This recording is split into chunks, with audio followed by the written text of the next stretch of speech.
Hi, my name's Ceri. My mum was an alcoholic and it started when I was 4 and she died when I was 21.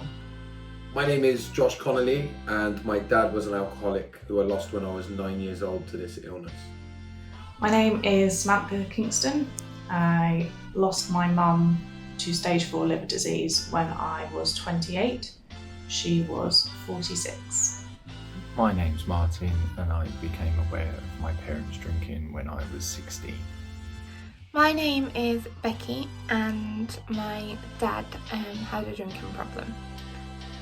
Unfortunately, he passed away last December. Hi, my name's Kate and my dad was an alcoholic from when I was 10 all the way through until I was 22 when unfortunately he passed away.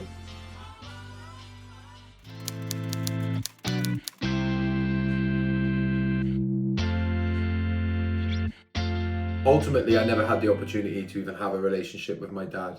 For most of my life, I buried my memory in the past and forgot about it all. And today, mostly all I have is the bad memories of how things were. My mum was ace. She was the best mum I could wish for. She was so fun, almost like a sister. But when she drank, everything changed and I didn't know what had happened with her mood. She'd get angry and she was just quite unpredictable. And that was quite hard to live with. The last time that I saw my mum before she died, I was 18.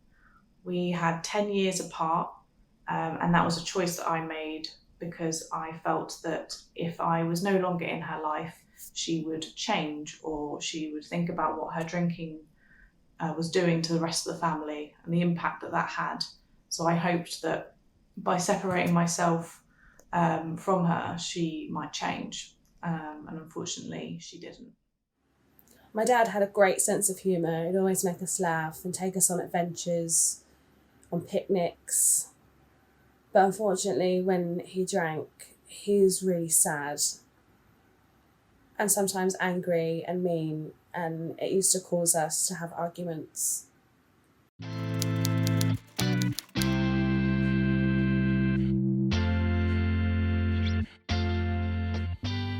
Children of our alcoholics are actually some of the most empathetic people I've ever met. They know what it's like to have been through bad times and are always on hand to help others. To protect themselves from being judged from the outside world, they will hide the situation they're in, they'll hide their feelings about it deep down. And normally when you'll be speaking to someone who is hiding this secret, although they'll be laughing and smiling, inside they're breaking and they're struggling. COAs are really emotionally intelligent. They can usually see through most of your barriers and kind of see the root of the problem in most scenarios. I never really felt like I had a childhood.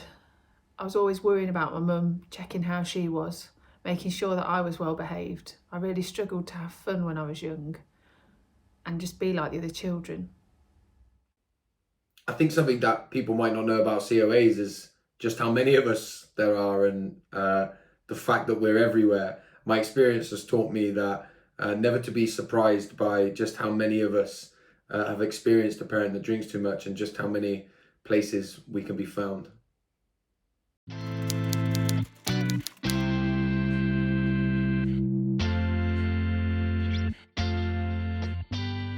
I'd say this is really tough and you shouldn't be going through this.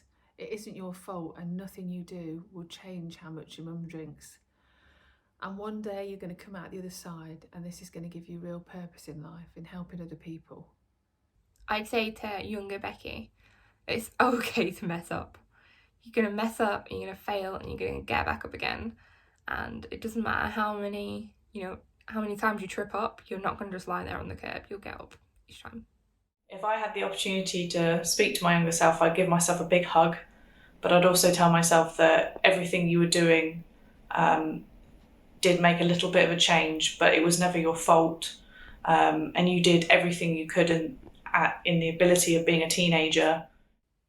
If I could speak to my younger self, I would tell him that all of his feelings are valid, that the ways that he feels make sense based on the things that he's experienced, and that he's allowed to feel them, and that he's not his feelings or his emotions, and they don't have to define who he is.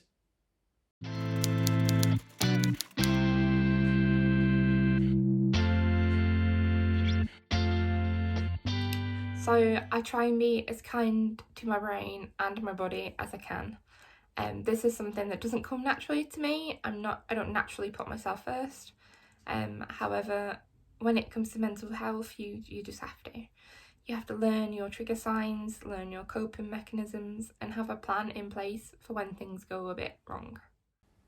By accepting myself, by understanding all my emotions and letting myself feel anxious and allowing it all, and being kinder to the little me inside that's still sometimes quite scared, and looking after her. I've learned to not put as much pressure on myself as I used to. I used to have nightmares that I would turn into something that I had seen and I really didn't want to, and it affected every decision I made, everything, and it was just too much pressure. But now I've eased that and accepted that I am a decent person, and I have learned to love myself, but also to enjoy the life that I have now. I think being kind to myself is a muscle that I'm still working on developing, but it's one that I'm getting much better at in my life today. I think the one way that I be kind to myself is allow myself to build trust in other people so that I can form meaningful relationships with my wife, my children, my family, and my close circle of friends. Allowing myself to be in those relationships is probably the kindest thing that I do to myself.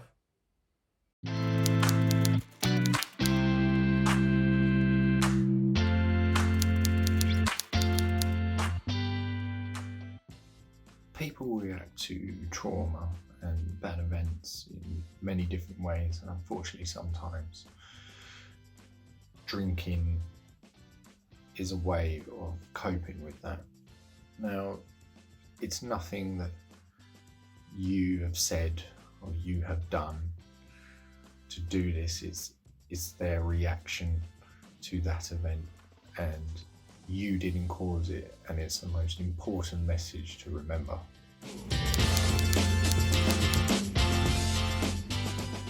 Your parent needs to want to change. You can't stop them drinking by tipping the alcohol away or hiding it. This is something they need to do themselves. It's one of the worst because it's an illness of the mind, and your parent has to want to get better. There's nothing you can do to force them into doing that. It is equally important to look after yourself and remember that you can do that, and that your mental health is important and you are important too. It's just really important to know that in sharing how you feel and communicating your feelings, it's not betrayal, and it's something that ultimately you need to try and find a way to do. So to me, that means not binge drinking.